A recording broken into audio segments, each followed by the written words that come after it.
If a narcissist or toxic person says this to you, ask them this question right here. Ask them, if I did the exact same thing to you that you have done to me, would you forgive me? Would you walk away from me? And ask yourself that same question. If you did that same thing to them, would they stick by you? Would they try to be strong with you? Because most of the time the answer to that question is going to be no. Narcissists and toxic people will not tolerate the same behaviors that they do to you if you did it to them. And I 100% speak from experience. I would not, like, the stuff that I do to other people, I would not tolerate. I'm not going to be forgiving of that stuff. And I hold grudges and things like that. This right here is pretty much asking you to be a ride or die chick or a ride or die dude. And remember, it's ride or die. So sometimes you die. Sometimes if you're riding along, if you're a ride or die chick or a ride or die dude, you get ejected through the windshield and that person survives and moves on and sleeps with your best friend or your sister or your brother. So no, you're not weak. And it does not make you strong to stick with somebody through this stuff. What is going on, beautiful people? Welcome to another episode of A Narcissist Explains. I am self-aware diagnosed narcissist Lee Hammock, and I use my platform on social media to raise awareness for NPD, get more people into therapy like myself. 4 years strong, 4 years strong as hell. And also, in the process of doing all of that, validate the victims and survivors of said disorder. Today's episode, this series is dedicated to making my TikToks and YouTube shorts longer. The one you just watched was about, a woman said, yes, I was told I'm weak if I give up or walk away, but strong if I stay with him and stay with him through everything. Yikes. That right there, y'all, is emotional manipulation 101. That's literally how that works right there, y'all. That literally is it. That's emotional manipulation 101. Trying to guilt trip you and call you weak if you give up or walk away. But somehow it makes you stronger and a ride or die chick to stay through all that BS. No, listen to that. Would they this is question number one. If you were to do the same thing to them that they have done to you, would they walk away from you, or would they walk away from you, or be a ride or die and stick through the tough times? Will you fight? It's the same thing as asking what? So you're not going to fight for us? You're not going to fight for us? You're not going to put up? You're not going to fight? Who are you fighting, y'all? Who are you fighting? How do you fight to stay with somebody? How do you fight for a relationship? If the other person is the main issue, how do you fight for the relationship? How are you supposed to fight for a relationship?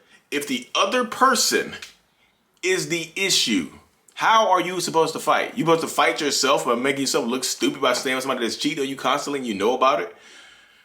I'm fighting the urge to make myself look stupid by staying with this person. You fighting yourself, or you're fighting them. What are you fighting? No, you're not weak if you walk away, if you give up or walk away. Because this is why manipulators use specific terminology like give up or walk away, because it makes it seem like you're losing something. It makes it seem like you're walking away from something great. Like, we could be perfect.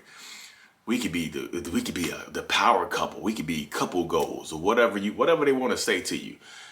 Whatever they want to say to you. That's it right there. They use those specific reset. They use that specific terminology because it makes you question yourself.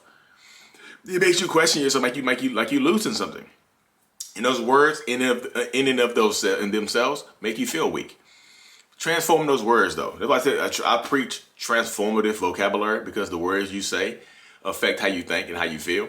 So instead of saying walk away or give up, just say I'm not giving up. I'm walking towards a better future for myself or your kids, if you have kids involved. For yourself. You're not walking away. I tell this to people all the time, because if you're walking away from something, you will continuously look back behind yourself to make sure it's right. You start to question yourself. I'm walking away. I know it's behind me. I know what's behind me. What's behind me is more important than what's in front of me. So if you're walking away from it, you're going to continuously look back. And if you look back, you might go back. If you look back, you might go back. Woo! Walking towards something sounds a lot better, and it empowers you.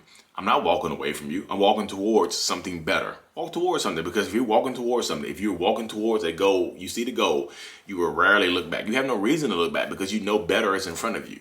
If you're running a race, you're not looking behind you like, who catch me? You know what I mean? You're looking forward at the goal. You're looking forward at the finish line. Keep looking forward. Because that's one way. That's one way a narcissist will try to keep you in a relationship, is by guilt tripping you, making you feel guilty for what we have done to you. Think about that. That's what we do. We make you feel guilty about what we have done to you. And a lot of times, you will literally, yeah. Yeah, a lot of times you will literally end up apologizing to that narcissist for what they have done to you. For whatever they have done to you, you will end up apologizing to them. Sorry for questioning you. Sorry for making it weird. Sorry for making you cry. Sorry for making you feel guilty. No, what are you apologizing for? If you stay with them through everything, you know what they're going to do? They're going to look at you as a punching bag. Like, you're going to be their emotional punching bag, and they're going to look at you as weak. It doesn't make you stronger to stay through this stupid stuff. It makes you look weak to them. It probably makes you look weak to a lot of people around you who don't understand narcissistic abuse. It probably makes you look weak to everybody around you. Like, girl, why you keep going back? Bruh, she done cheated on you 9 times. With your brother, with your cousins, with your friends. Why do you keep going back? You look stupid. Girl, he's not good for you. Why do you keep going back? You look stupid. And things like that, and you look like that to other people, and you look like that to the narcissist. They're like, damn, she is stupid for staying with me. I know I wouldn't stay with her. And they'll continue to do you wrong because you allow them to do you wrong. I know the trauma bond exists. I know what you're going to say, like, you're victim blaming. I'm not victim blaming. I'm victim empowering because I'm telling you exactly what a narcissist thinks. They think that you look weak for staying with them. It does not make you look strong. It makes you look the exact opposite of what they said. It makes you look weak, and they will want to treat you like you're weak. Because, they're going to love bomb you a little bit, smooth it over a little bit, and they can go right back to cheating because you allow it. They're going to go right back to doing whatever they did because you allow it to. They're going to treat you terribly because you allow it now. Stop it.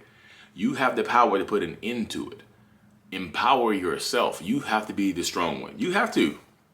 Sometimes you have nobody else to lean on because people, the more times you go back into a toxic situation, the less times the people are going to be there for you. The more people you're going to lose because you keep consistently choosing this person over everybody else. You just do. And what's the gain? What's the gain? This person, that narcissist is going to emotionally, physically, and mentally use you up, sap you dry, and they're going to leave you for somebody else. And they're going to leave you broken and destroyed. And guess who you're going to have to turn to? Nobody. Because you cut everybody off to deal with this person. Everybody left you alone because they didn't want to see you destroy yourself by dealing with this person. Because I would cut you off 100%. Hey man, leave. They keep going back. Like, I'll block you and lose your number. Don't talk to me, like, go through it. Some things you have to go through. Go through it. I will leave you alone. I will 100% leave you alone. I do it to people now. I'm just like, look, I done told you what I can tell you. If you're going to be dumb and go back, click. I'll click off. Yeah. This is my family. I just not pay other people. But like I'm telling you, this is how my mind works, y'all. That's how narcissistic mind works. They're going to use you for whatever they can get from you, and they're going to discard you for somebody else. Because one of those people that like this is why they'll do it to y'all. This is why they'll do it. Because and people are like, I gave them everything. I bent over backwards. I gave them everything. I forgave them for cheating so many times, and they still left me for somebody else. Why? Because the other person is a clean slate. That narcissist knows that you're not going to forgive them forever. They know that. We know that. We know you're not going to get over this stuff. We know this stuff is going to still be in the back of your head. We know that you're never going to fully trust us again. So why stay with you? Well, we can go over it to this new supply that does not have any idea what's going to happen to them. Clean slate. There's nothing to forgive over here. There's nothing to forget over here. Clean slate. Break free from you. Leave you broken down and destroyed. And that's exactly how it will go. And you're gonna blame the narcissist. Y'all come in here. You're gonna blame the narcissist. You're like, well, narcissists, they said this and they made these promises. What? They're cheating on you, lying to you, manipulating you. What grounds of truth do you have to believe in them? Like literally, what grounds of truth do you have to believe in them? Like literally, think about it. What's the ground right there? What's the grounds? Think about it. What kind of evidence? What kind of what have they done to make you trust them blindly like this? What have they done? I need to know. I need you to let me know. Let me know now. You know what I mean? Speak now, forever hold your peace. Because if you don't speak now, like I said, you need to understand like what was like. I always do like people say do a pros and cons list. I don't believe in pros and cons lists. Do a cost to benefit analysis. Those get better. Those are better and more precise. What is this going to cost you to stay here? And what is the benefit of staying here? What's going to cost me my youth, the problem of my life, years. My weight is going to fluctuate. I'm going to be unhealthy. I'm going to be unhappy. I'm going to be financially dependent on this person sometimes. I'm going to get trapped with kids. I'm going to deal with this person for the rest of my life. Blah, blah, blah. Look, there's 9 things really, really quickly. What's the benefit of being with this person? That person, 1. 9 to 1. And you just choose that 1. The cost outweighs the benefit. Don't do it. No financial person, hey, give me $100, I'll give you 10 back. It's a deal. Would you do that? No, but you do that for a relationship. If somebody said, hey, if you give me $100 right now, I'll give you 10 back right now. Deal? Would you take that deal? Would you give me $100 for me to only give you 10 back? Would you take that deal? No smart person would take that deal. No logical person would take that deal. Hopefully nobody would ever take that deal. But you do it for a relationship. You don't do it for money, but you do it for a relationship. Think about it from those terms like that. Make it more important to you. Give it the terms of money.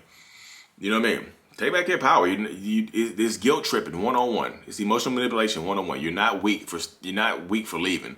You're not strong for staying. It's the exact opposite. Take back your power, stand in your strength, and go get what you deserve. I'm not blaming you. I'm empowering you. Take back your power. Stand on your truth. You have to. If not, this is your life. And they're going to leave you, and you're going to be broken. I promise you. And you're going to be mad as hell at that person. You're going to be mad at the narcissist when you could have taken your power back now. You could have started right now. Anyway, y'all, take back your power back starting today, the day after Christmas. Empower yourself, be strong, be safe, and then this is out. Peace.